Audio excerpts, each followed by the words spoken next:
Деңиз деңгээлинин бийиктикте жайгашкан аймактардын катарында Кыргызстандагы бар. 1,5 метрден 3500 метрге чейин жеткен аймактарга отурукташып, тиричилик кылып келишет. Мындан улам бийиктеген сайын абанын басымдуулугу оорлошуп, аймактагылардын саламаттыгына терс таасирин тийгизип, жүрөк кан тамыр жана өпкө оорулары менен көп жабыркашат. Бул багытта Швейцария өлкөсүнүн Турих университетинин госпиталынын директорунун орун басары Сильвия Ульвих Нарын облусунун алыскы Аксай өрөөнүндөгү жашоочулардын саламаттыгына иликтөө жүргүзгөн. Бийик тоолуу аймакта жашаган жашоочулардын жашоо шарты өтө оор. Мен изилдөө кылган Аксай өрөөнүндөгү жашоочулардын дээрлик көпчүлүгү жүрөк оорулары менен ооруйт жана кан басымы жогору болот. Аймакта медициналык жардам көрсөтүү өтө начар.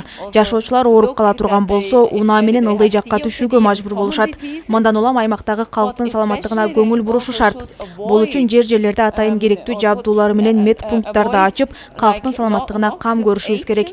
Especially cigarette smoke, so it's very important that nobody should smoke.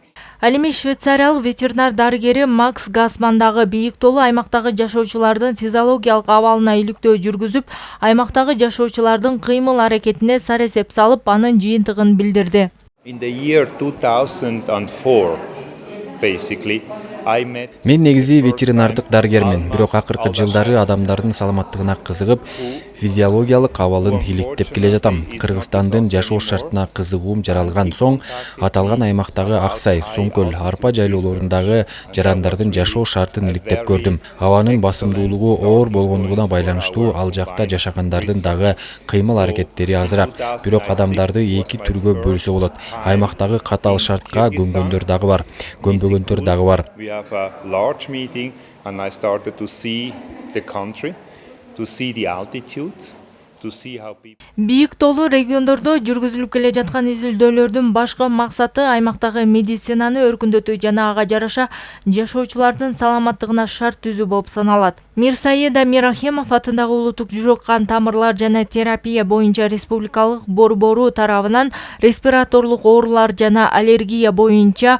11-чи улуттук конгресси жана 2-чи Кыргыз-Швейцар бийик тоолуу медицина жана изилдөө симпозиуму уюштурулуп, ага 17 мамлекеттен медицина өкүлдөрү катышышты. Антип биз алдын алганга, мындай эрте аныктап ооруларды жакшы сапаттуу дарылаганга жардам бере алабыз деген ушундай бир чоң илимий медициналык практикалык жыйын өтүп атат да. Буюрса Нарында, атайын Нарында уюштуруп атабыз. Ушундай Нарын элине мындай жакшы мындай колдоо болсун. Ушу Нарында жашаган элдин ден соолугуна, ушул жакта иштеген дарыгерлерге мындай жакшы мындай колдоо жардам болсун деп. Чет элдик адистердин катышуусундагы илимий конгресстин Нарын жергесинде өткөрүлүшү жергиликтүү дарыгерлердин иш тажрыйбасы үчүн чоң пайда. Анткени иликтөөлөрдөн алган маалыматтар жана берилген сунуштар иш тажрыйбада колдонулушу шарт.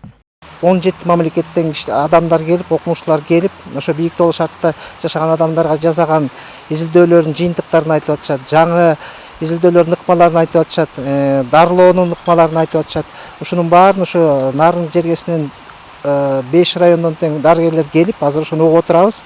Ошо жаңы ыкмаларды, дарылоонун, изилдөөнүн ыкмаларын биз ойлойм, сөзсүз түрдө өз жерлерибизге барганда ошо өзүбүздүн жашоочуларга колдонуп, медициналык жардам берүүнү жакшыртат болушубуз керек деп ойлойм. Эл аралык симпозиум 4 күнгө созулуп, медицина илиминин профессорлору тоолуу аймакта жашаган калктын саламаттыгын жакшыртууга карата иликтөөлөрүн ортого салып, тажрыйба алышмакчы. Гүлара Туратбекова, Нурсултан Болотбеков, Өлкөдемир, Нарын шаары.